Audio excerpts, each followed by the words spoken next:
Relógio marcando 8 horas e 7 minutos. 8 horas e 7 minutos. Quero agradecer você, amigo ouvinte de toda a região metropolitana de Campinas, com o seu radinho ligado, com o aplicativo aí também já conectado com a gente. Quero agradecer aí a cidade de Campinas, Indaiatuba, Tolândia, Sumaré, Nova Odessa, Americana, Paulínia, Capivari, Montemor, Limeira, Serra Negra, Jaguariúna, Piracicaba, Santa Bárbara do Oeste.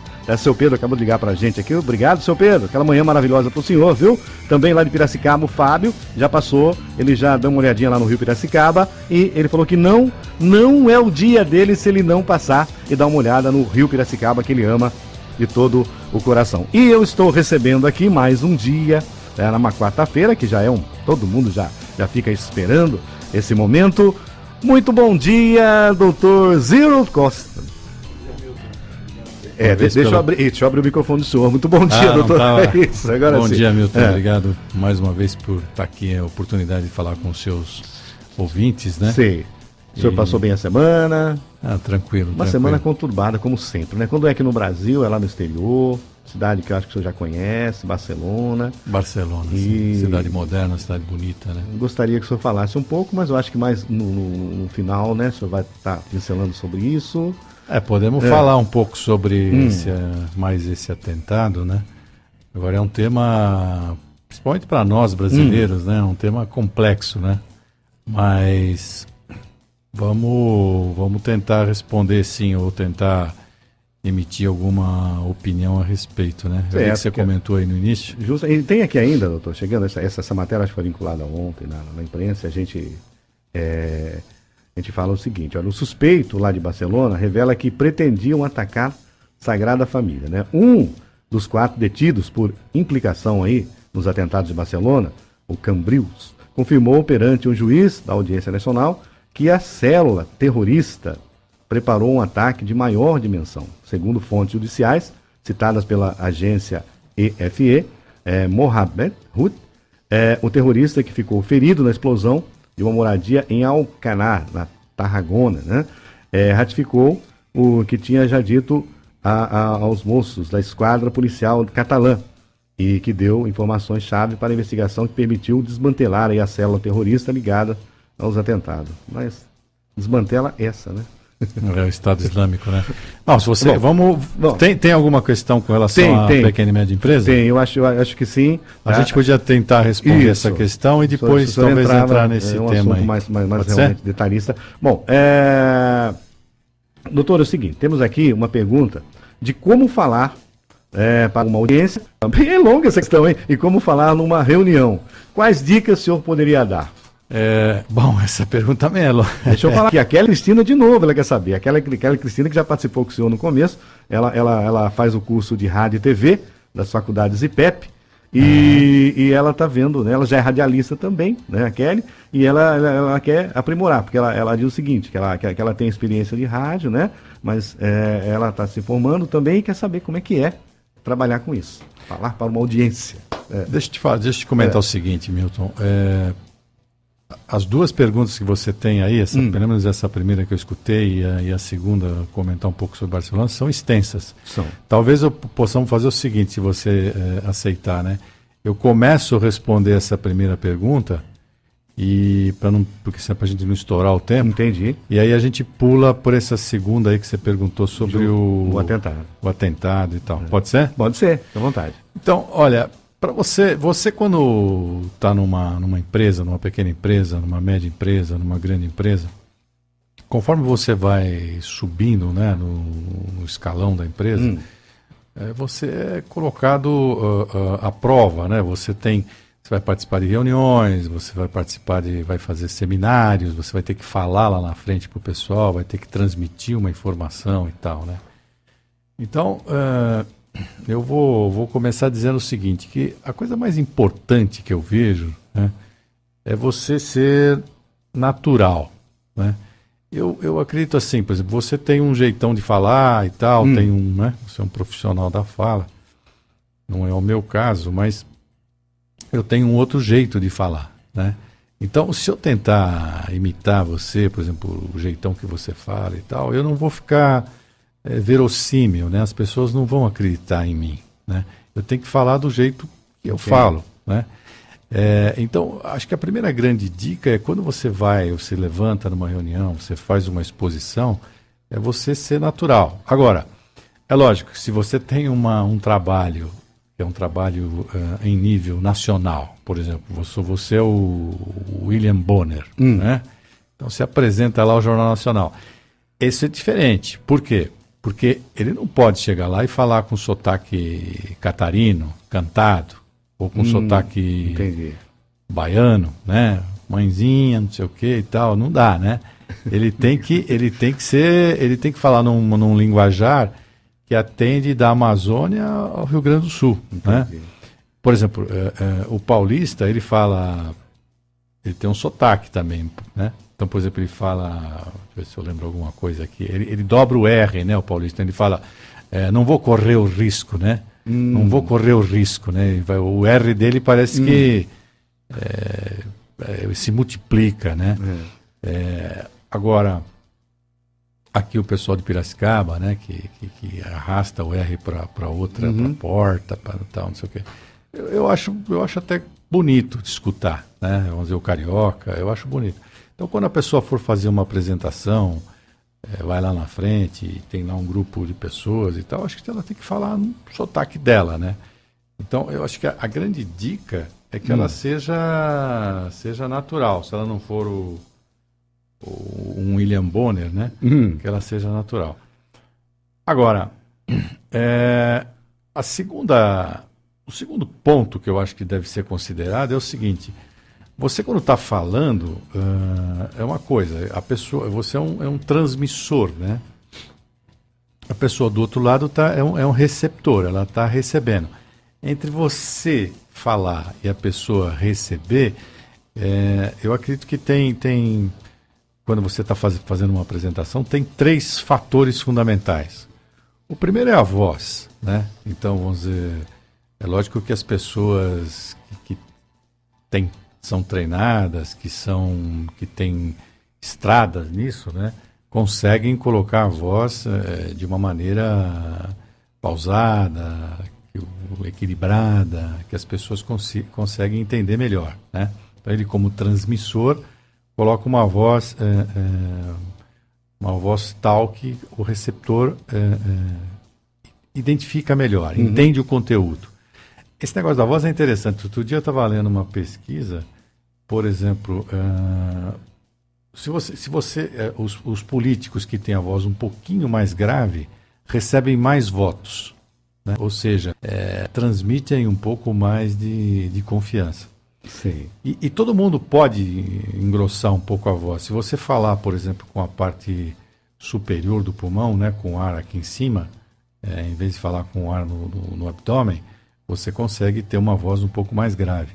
E isso é comprovado, os políticos sabem disso, né? Ou pelo menos os mais profissionais, e quando ele fala com uma voz um pouco mais grave, transmite um pouco mais de confiança. Então a voz, ela é fundamental, né? Nesse tripé, vamos dizer assim, para a comunicação. O segundo ponto são os gestos, né, que a pessoa faz. Então, tem gente que faz muito gesto. Então, de repente, a pessoa fica prestando atenção no gesto que ele está fazendo, tá certo? E não presta atenção no que ele está falando. Então, se ele gesticula muito, e às vezes gesticula de uma maneira errada. Por exemplo, você fala, amanhã eu vou para São Paulo. Quando eu falo amanhã e se eu dou um passo para trás, você confunde também um pouco a cabeça do fulano. Então, quando você fala amanhã eu vou para São Paulo, é normal que você faça um movimento para frente, para acompanhar esse amanhã que você está indo para São Paulo. Interessante. Né? Então, você tem uma maneira de pegar mais, senão você confunde o entendimento da pessoa. Então, a gesticulação, ela é muito importante. Tanto é que, por exemplo, as pessoas recomendam, se você não é uma pessoa que gesticula muito e tal, e não deve, ficar sempre com os braços, vamos dizer, numa posição aberta, com eles ao longo do corpo, né? Sem cruzar os braços, por exemplo, que você Vai entender que você está fechado. Você cruza o braço, você não está receptivo, né? Você está ou colocar a mão no bolso, né? Ou ficar. Tem gente que põe o pé no chão e fica balançando o pé, né? Na hora que ele está em pé, ele põe o pé para cima, o pé para baixo. Às vezes, de repente, a pessoa olha para o pé da outra pessoa e perde a atenção, né? Foco. Perde o foco. A ouvinte está perguntando aqui o seguinte: Charlie Chaplin é um exemplo? O de em matéria de gesto, porque era cinema mudo e ele fez tanto sucesso. Nossa, ele fez muito sucesso, né? Era um gênio, né? Vamos dizer, na arte do cinema. Eu particularmente, eu li um pouco sobre a vida de Charlie Chaplin. Ele como pessoa, vamos dizer assim, nunca me agradou muito assim, o posicionamento dele. Eu achava uma pessoa extremamente arrogante, né? Aliás, outro dia nós falamos da filha dele aqui, não foi? Que é do filme do Dr. Zhivago. Ah, sim. Sim, que é a Geraldine. Ela trabalha no Dr. Zhivago e faz um papel importante lá. Como esposa do Dr. Zhivago, né? Tá, outra pergunta chegando aqui também, esse que faleceu essa semana, o Jerry Lewis também, tinha muitas facetas, muitas caretas, ele conversava com a mão também, né? Não sei se você chegou. Sim, lógico. Comediante famoso, né? Então, a forma de expressão, ela você não precisa nem falar, às vezes numa reunião você já você transmite, né? Vamos dizer, com os gestos. O problema é que você tem que ter... você tem que saber o gesto que você está fazendo. Por exemplo, se você está com o microfone na mão e você faz gestos abertos, né? O som, hora o microfone pega com uma certa intensidade, hora não pega, né? Então, é um erro grosseiro de você, né? Esse tipo de erro. Então, eu acho que lógico, a caricatura, o jeito que você vai fazer. E você sabe uma outra coisa importante é a pausa, né? A pausa é fundamental. Uma das pessoas dessas famosas que dizem saber fazer pausa com maestria foi o Barack Obama. Ele, por exemplo, quando fazia o discurso dele, ele fazia uma pausa num determinado ponto, que ou ele ia receber um aplauso, ou ele ia receber, por exemplo, ia entrar uma risada, né? Como o Jerry Lewis, por exemplo, né? Entrava, encaixava uma risada e depois ele ia, né? A pausa é uma arte no falar, né? Uma das coisas mais importantes que tem é a pausa, saber quando você para e aí, por exemplo, você deixa a audiência entrar, dá a risada em cima do que o Jerry Lewis fez, né? O gesticulou, o Chaplin, e aí você continua. Então porque senão você tem uma sobreposição entre a risada e a aproximação, uma coisa assim. E o Barack Obama, eu vejo que nesses cursos de oratória, né, esse tipo de coisa, você sempre tem lá um filminho, um discurso que ele está fazendo. O senhor diz o seguinte, então a pessoa ela está fazendo um discurso, ela abre uma janela para a plateia participar com ela. Seria mais ou menos isso. Não no sentido de fazer a pergunta, né? Não, porque eu assim, a pergunta é muito importante também, quando você falou. Então, por isso que eu digo que o tema é muito extenso. A pergunta, para quando você está falando, por exemplo, para uma plateia, apresentando uma palestra e tal, você tem que saber exatamente a pergunta que você vai fazer. Por quê? A pergunta tem que ser de tal sorte que você não dá a opção para o seu ouvinte responder mais do que sim ou não. Né? Por quê? Vamos pensar numa pergunta qualquer aqui. Por exemplo, você vai falar... O tempo, O tempo, eu ligo para o ouvinte, como é que está aí o tempo na tua cidade? Aí ele vai fazer talvez ele vai pegar e vai tirar o senhor do foco, ele começa... O tempo até que não tá chovendo, não é tão ruim, mas vamos pegar uma pergunta mais complexa. Você pergunta assim, o que vocês acham da cota para afrodescendente na universidade? Né? Então, por exemplo... Né? Entendi. Quando você vai perguntar esse tipo de coisa... O tempo ainda está chovendo, não está chovendo e tal, mas se você perguntar o que você acha da cota, do sistema de cota que o governo instalou e tal, não dá para o cara falar sim ou não, né? Está chovendo ou não está chovendo. Ele entra ele pega um viés, uma ladeira aí, que de repente o cara, você tem lá, está falando para 20 pessoas, para 30 pessoas, você pegou um tema polêmico, vamos dizer assim. O cara levanta a mão, ele fala 2, 3 minutos, outro levanta a mão, fala mais não sei o quê, não concordo com você. Quando você vê, vira um bumba meu boi danado e a sua palestra foi embora. Né? Você perdeu as rédeas da palestra. Então, quando você faz a pergunta, quem foi, né? Não, quem tomou café hoje, né? Fulano, Beltrano, ou você tomou ou não tomou, não tem muito... sim ou não. Não, tem que ser o sim ou não. A pergunta ela é fundamental. Então, eu estava falando, né? Então, por exemplo, entre o transmissor e o receptor, você tem esse tripé, você tem a voz, você tem os gestos e você tem o microfone, que você é um profissional do microfone aqui, né? Mas o microfone também é um drama. E o que a gente tem visto, assim, por exemplo, quando a pessoa não é profissional, ela coloca o microfone, por exemplo, perto da boca. Então, por exemplo, o microfone capta a respiração dela, né? Então, aquela respiração, você transmite aquilo, ela não percebe, às vezes ele fala 20, 30 minutos com ele respirando, né? A dica que esses profissionais dão nessa área... Amplifica tudo, o que é positivo e o que é negativo. Amplifica o que é negativo também. Então, a dica é você, por exemplo, como a gente não é profissional da área, não é locutor, não é nada, você usar o microfone sempre um pouco fora, né, a um palmo de distância da sua boca e um pouquinho para a direita, né? Para você não jogar esse ar da respiração em cima dele, né? Outra coisa que eu acho que também os bons costumes falam é o seguinte: o cara quer saber se o microfone está funcionando ou não, né? Em vez dele falar alô, bom dia, alguma coisa assim, não, ele dá 3, 4 pancadas no microfone, né? Assusta todo mundo. Assusta todo mundo, né? É um pouco de deselegância, vamos dizer assim, né? Muita gente faz isso. Outro dia eu estava vendo Meirelles falar, né? O ministro, ele dá 3 tapas no microfone, né? Para ver se tá funcionando, né? Vamos lá, né?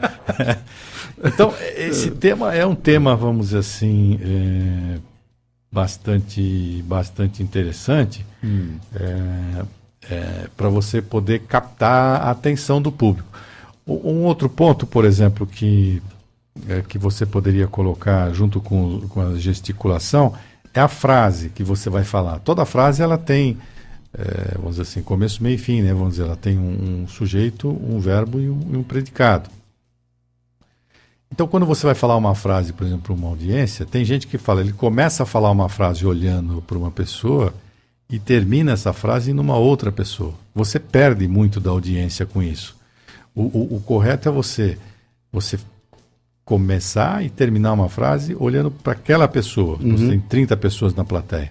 Aí, quando você vai fazer a segunda frase, porque você capta você consegue um compromisso daquela pessoa em olhar para você e tentar entender aquilo que você está falando. Aí quando você vai falar uma segunda frase, você pode mudar o foco, né, o seu canhão, escolher uma outra pessoa e falar: eu não concordo muito com essa ideia. Você tem 50 pessoas na plateia, olha para um ponto futuro, né, e fala para ele. Não, eu acho que mesmo com plateias grandes dá para você fazer isso. Você olha para a pessoa, fala, não fica lá, lógico que você não vai dar palestra para aquela pessoa. Mas o começo, meio e fim da frase você concentra nela, porque você capta a audiência com isso. E aí você passa para uma outra frase e tal.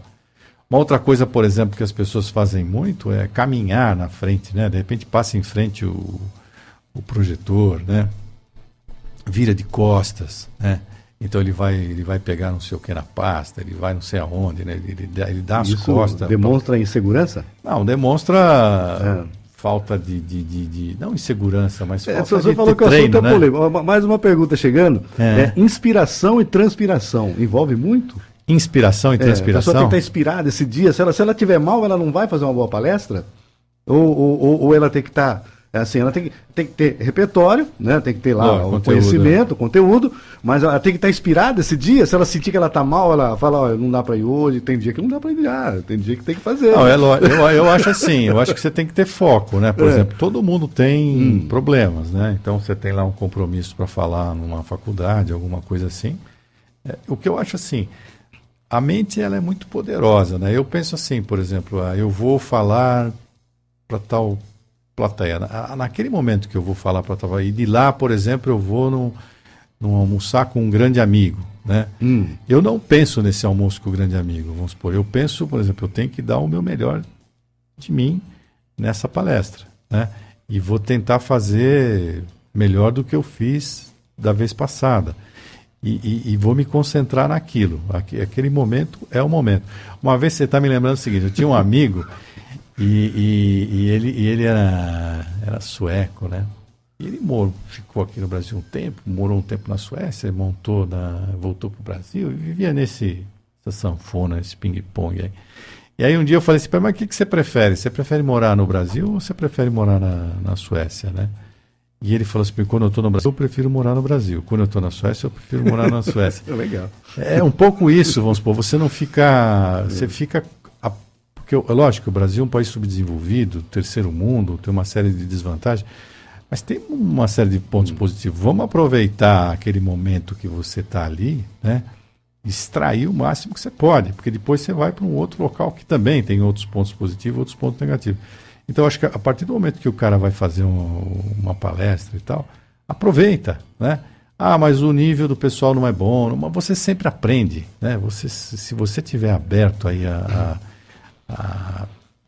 com a mente aberta, né? Um open mind, vamos dizer assim, você sempre aprende. Mas o tema é rico, eu não sei quanto tempo nós já falamos não, aqui. Então, quer ir passar no... São 8h28, o senhor falou 28? Da Suécia, se ele queria morar na Suécia, se ele queria morar no Brasil, né? No Brasil, é. Então agora vamos falar um pouquinho de Barcelona. Barcelona. Como é que é morar em Barcelona, que tudo está acontecendo lá, doutor?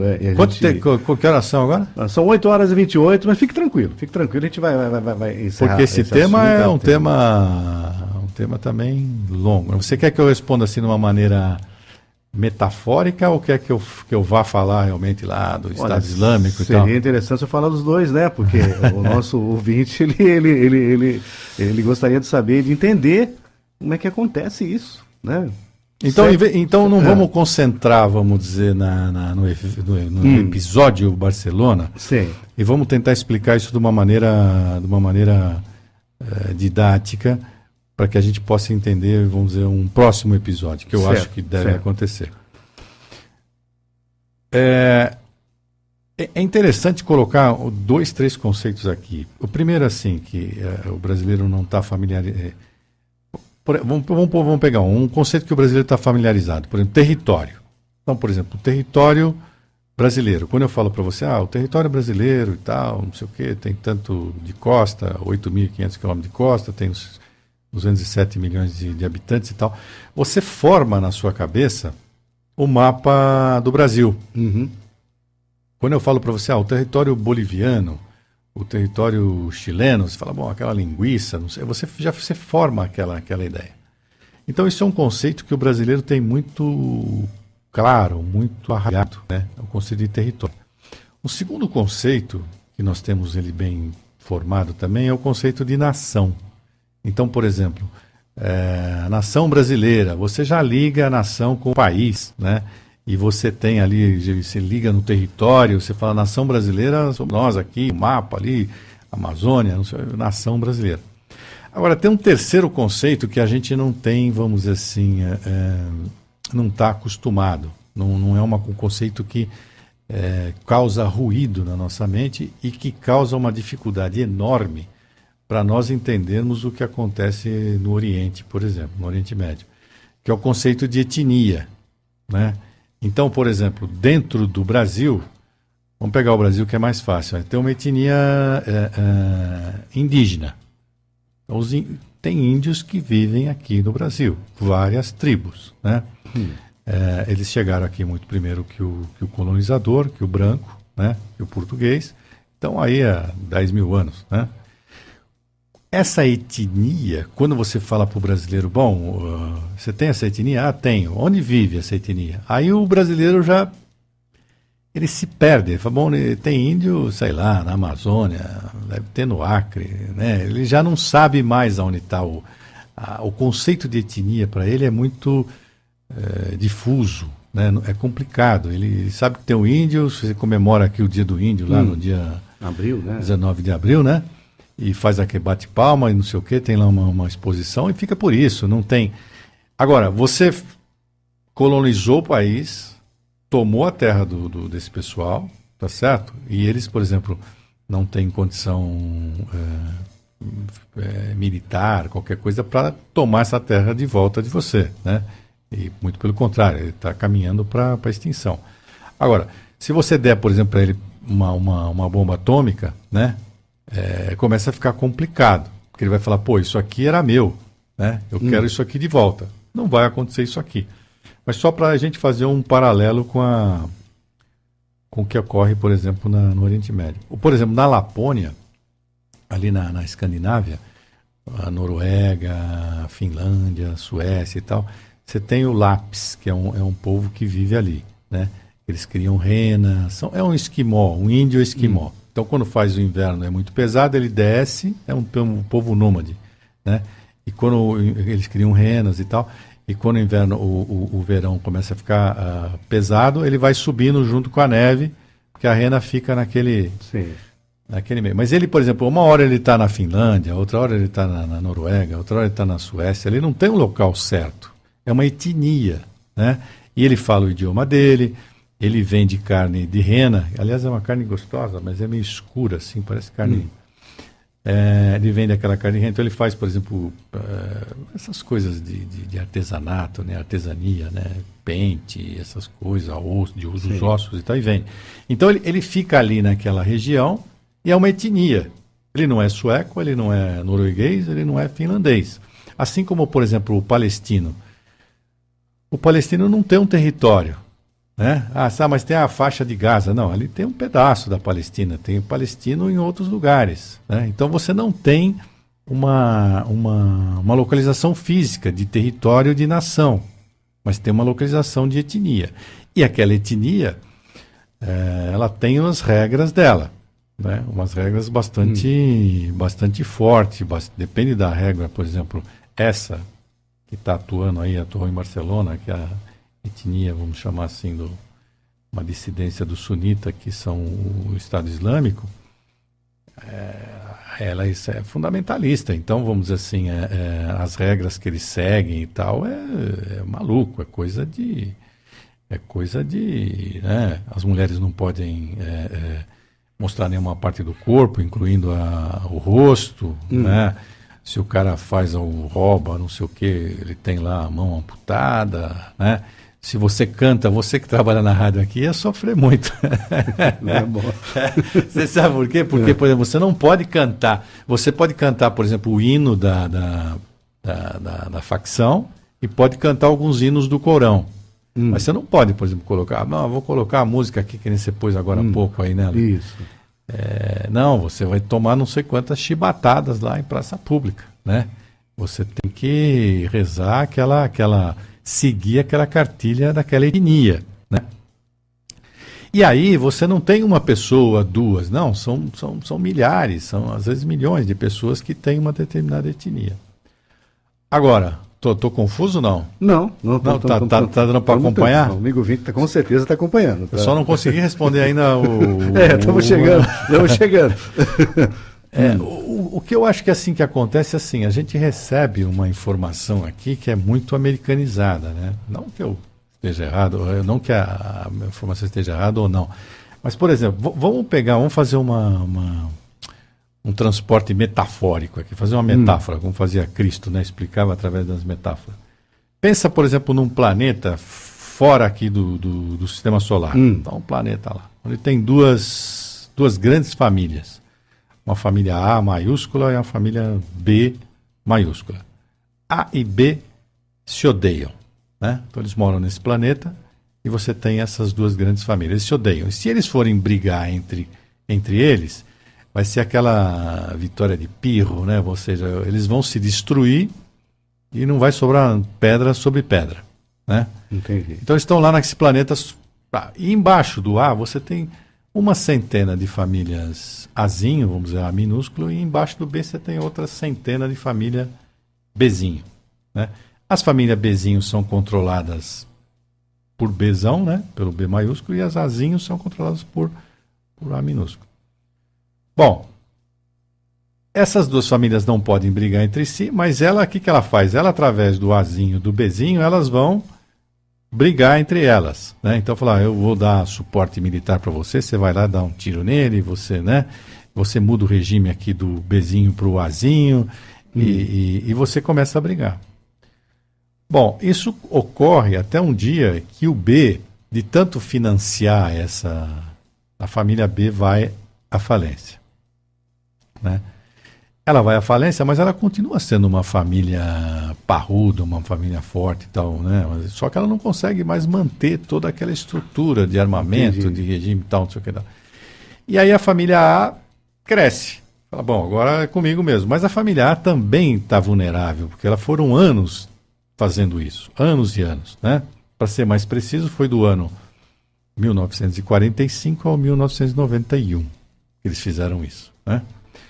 E aí ela está vulnerável. Então, todas aquelas famílias que tiveram, por exemplo, sofreram perdas, né, guerrilhas, não sei o que e tal, ele agora aflora. E ele fala assim, não, eu quero uma vingança. Mas como é uma vingança para essa família pequena contra um A grande ou contra um B grande? Ele não pode lutar de frente. Então, o que ele faz? Ele vai lá e faz uma guerrilha, um ato de terrorismo. Entendi. A família A se chama Estados Unidos da América e a família B se chama União Soviética, né? E esses Azinhos, esses Bzinhos, sofreram no final da Segunda Guerra, em 45 com a Guerra Fria, até 1991, quando você tem o derretimento, né, o esfacelamento da União Soviética, né, que ela não consegue mais manter todo aquele cinturão de países comunistas e tal. Então agora você, de 91 para cá, e aí você tem alguns episódios muito interessantes, mantidos pela família A, né, aonde você pega essas outras famílias vão ganhando musculatura, vão crescendo. Então ali, por exemplo, você tem lá você tem uma China, né? Você tem uma Coreia do Norte, você tem um Vietnã, você tem uma série de coisas. E com respeito, por exemplo, voltando nas etnias, né? Você tem um país bastante, como é que eu vou te dizer, bastante emblemático, que é o Iraque, né? Como é que está nosso tempo aí? Podemos falar mais um pouco? Já estouramos? Chegando em 5 minutos, a gente precisa já passar para o Blake, mas eu acho que dá 5 minutos para a gente continua no próximo programa. Quer entrar com o break agora e a gente termina depois? Bom, se o senhor quiser completar o raciocínio, eu seguro mais um pouquinho aqui. Então vai. Então vamos dizer. Vamos pegar o Iraque. Você. Então você entendeu entendi. Então você imagina, por exemplo, eu morei, por exemplo, com um amigo na época que ele era do Irã, né? A gente dividia lá um espaço. Então ele tem a visão dele do Irã, né? O pai dele lá, sei lá, era amigo do Reza Parlev na época, não sei o quê, enfim. Então ele tem a visão, por exemplo, da família que foi prejudicada, etc, etc. Então ele traz aquele rancor, né? Trazia aquele rancor no peito, né? Agora, aquilo você não enxerga, porque você está com você vê lá o Donald Trump, não sei o quê, aquele pessoal todo.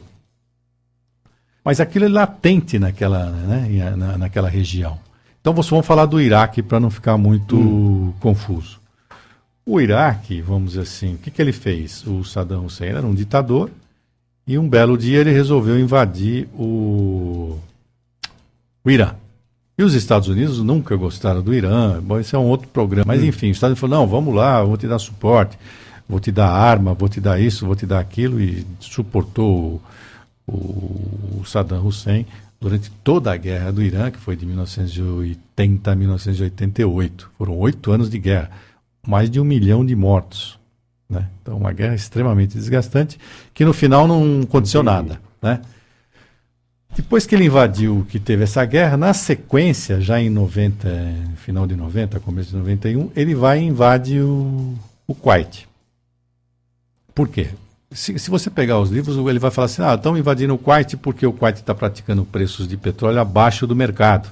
Está fazendo o famoso dumping. Isso está errado. Então, esse é o que está escrito nos livros. Mas, na verdade, ele queria invadir o Kuwait para anexar o Kuwait e ser, sei lá, o maior produtor de petróleo do mundo, alguma coisa assim. Quando ele invade o Kuwait, você tem no governo americano o Bush filho.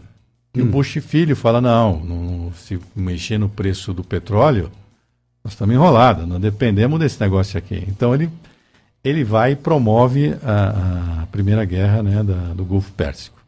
Então, atrelado ali, vão ser ancorado pelos Estados Unidos, ele junta lá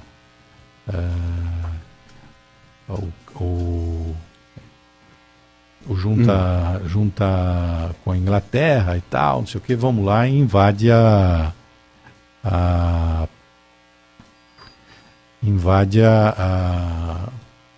o Iraque, né? Então ele retoma o Kuwait do Iraque. Bom, logo na sequência você tem um outro evento que marca a história americana, que é o 11 de setembro de 2001. Né? Então o que é o 11 de setembro? Você foi lá e tal e feriu o brio do americano, na verdade, né? Porque o americano ele nunca sofreu uma guerra no terreno dele, né? Talvez na Segunda Guerra, Pearl Harbor, mas Pearl Harbor fica ali no caminho entre longe, né? No Havaí, perto do Japão, mas lá, dentro dos Estados Unidos nunca deram nenhum tiro lá, né? Bom, 2001 você tem esse problema que o Bush filho fala, bom, agora nós vamos criar uma desforra. Ele já vinha com a Guerra Fria e tal. E ele cria o que ele chama de guerras preventivas. O que é a guerra preventiva? A guerra preventiva é, bom, se tem alguém que é contra o meu regime, seja comunista, seja lá o que for, eu não quero saber. Eu vou lá e vou dar um tiro nesse cara. Bom, e aí ele vai aonde? Ele vai no Afeganistão, mas não vamos entrar no Afeganistão. E vai no Iraque, ele volta no Iraque. Porque ele com o argumento falso de que o Iraque tinha bombas nucleares, que tinha bomba a gás e tal, não sei o que, ele falou, não, esse cara ele é uma ameaça pro povo americano. Nós vamos tirar ele de lá, ele fez crimes contra a humanidade e tal. Então, em 2003, ele vai no Iraque. Agora, o Iraque, um dos melhores amigos que eu tenho, eu confesso aqui, eu não vou dar o nome dele, porque, né? Mas é iraquiano, é quase que um irmão meu. O que acontece no Iraque? No Iraque você tem 3 etnias, aí voltamos no primeiro parágrafo, né? Você tem 3 etnias. Você está conseguindo me... Não, estou. Tá indo? Tranquilo? Você tem 3 etnias. Uma etnia que é xiita, uma sunita e uma que são os curdos. E a etnia, vamos supor, que o Saddam pertencia, era a sunita, que era a menor, assim, em termos de população, etc, etc. Então ela era a menor. Bom, só que ele tinha mão de ferro, então ele era um ditador, ele mantinha os curdos e os xiitas na base da violência, na base da coisa. Quando o americano vai lá e resolve retirar o Saddam, porque não sei, faz toda aquela propaganda na TV Globo, não sei o quê, aí captura o Saddam, aí o Saddam vai a julgamento, e aí isso foi tudo televisionado, né? Eles julgam o Saddam, enforcam o Saddam em praça pública e tal, não sei o quê. O que aconteceu? O americano falou, não, agora vocês vão ter eleições livres no Iraque. Mas como é que você vai ter eleição livre se o partido do Saddam era o menorzinho? Né, era um filhote lá, né, chegava a 20%. Os curdos e os sunitas, os xiitas, perdão, então os xiitas e os curdos eram a maioria. Então se você fizesse uma eleição, o partido do Saddam não ia ganhar nunca, pode fazer durante 30 anos. Então foi feita a eleição democrática, o partido do Saddam não ganhou. Então, se ele não ganhou, ele falou, aí tem o expurgo. Então, tudo que era dos caras, tomaram que era dos caras, né? Então, agora que vocês ficaram aí 20 anos e tal, me dá aqui de volta e não sei o que e tal. Os caras se revoltaram e criaram o Estado Islâmico. Então, você tem hoje um Estado Islâmico, essa etnia espalhada por todo o Oriente, principalmente pelo Iraque, pelo Afeganistão.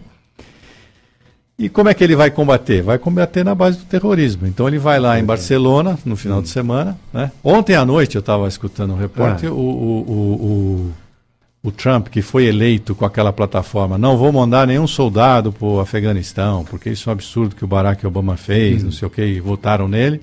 Ontem à noite ele voltou atrás, ontem à noite. Falou, não, nós vamos mandar soldado para Afeganistão. Por quê? Porque lá tem o Estado Islâmico. Então, assim como tem lá o Estado Islâmico, você tem, por exemplo, problemas hoje na Coreia, enfim, problemas em uma série de lugares, que todos os reflexos dessa Guerra Fria e desse período da família A, vamos dizer assim, tomar conta do mundo de 91 até agora. Não sei se eu cheguei aqui em Barcelona. Realmente é complicado, então, por quê? Porque... e a consciência, como é que fica? Isso melhora a paz no mundo? Ela é possível, então? Eu acho que não. Eu acho que, por exemplo, porque eu não vejo solução, porque você tira o poder, você mata pessoas, não estou falando de 100 pessoas, eu estou falando de milhões. Nossa. Né? Então o cara perdeu família, perdeu espírito, ele vai pro tudo ou nada. Né? Gente. Então eu acho que eu não vejo na minha geração, vamos supor, uma solução para isso. Muito complexo, realmente. Bom, mas acho que ficou um pouquinho... Não, tranquilo. Foi tranquilo. Não, entendeu? Porque é bacana que o senhor pega o porquê está acontecendo tudo isso, né? Então, o porquê e o que mais me preocupa é que o senhor falou aí, que a paz ela é um pouco distante ainda, então... É distante. Eu não vejo, porque você conversa, por exemplo... com pessoas do Irã, do Iraque e tal, e você vê, o cara perdeu a mãe, perdeu a família, perdeu não sei o quê, né? Às vezes perdeu as propriedades, né? Esse pessoal no Iraque, os sunitas, que era o partido perdeu tudo, né? Foi tudo expurgado. Então você não enxerga esse tipo de coisa, né? Aqui de longe. Bom, doutor, são 8h48. Nossa Senhora. Bom, a gente não vai dar tempo de comentar, mas eu gostaria de parabenizar o senhor aí. A matéria do Correio Popular, dia 21 de agosto, o senhor colocou aqui Estratégia e o Bobo da Corte, jornal Correio Popular. Muito parabéns pela matéria. Não dá tempo de comentar hoje. Vamos na quarta-feira, você puxa, na quarta-feira eu puxo. E também parabenizando aí a Porteira para Fora 12, né? Jornal Tribuna Liberal, que saiu no domingo também. E se a pessoa não tiver ou deixou de ler o jornal, eu gostaria de convidar a pessoa a estar entrando no site, que o senhor pode no blog, agora, no blog, né? É o www.dr, né, de doutor, Zero, Z-E-R-O, Coste, C-O-S-T.com.br, é doutor Zero Coste. O senhor fala, então tá tudo lá. O senhor fala bastante do comunismo, do partido, o senhor coloca aqui as fotos, né? É muito interessante a matéria e sempre eu falo, né? Pessoa que está fazendo uma pesquisa, os alunos, é interessante que... Eu estou tentando encontrar uma solução para nós para 2018, na verdade. Então estou tentando ir lá atrás na história. John Lennon não conseguiu? John Lennon Mas o John Lennon, eu vou falar uma coisa para você. Você lembrou, John Lennon, se eu vejo se eu consigo enxergar, e eu falei para você que não. Apesar de eu ser uma pessoa otimista, mas eu vejo também o outro lado. Mas o John Lennon, ele tinha uma música que ele cantava, Imagine, se eu não me engano, que era, por exemplo, imagina se isso aqui fosse uma paz mundial, né? Se todo mundo levantasse de manhã e falasse bom dia, que seja, né? Sonhador. Uns 7 bilhões de pessoas aí vivendo em paz, né? Vamos encerrar com ela, então? Se você tiver aí, seria maravilhoso. Doutor Manuel, obrigado. Obrigado, uma boa semana para você. Agradeço aí aos ouvintes também, tá na sintonia. E é sempre bom a gente aprender com ele, o doutor. Eu que aprendo com você me força a pensar e tal, eu acabo aprendendo. Abraço pro senhor. Abraço. Aí, então...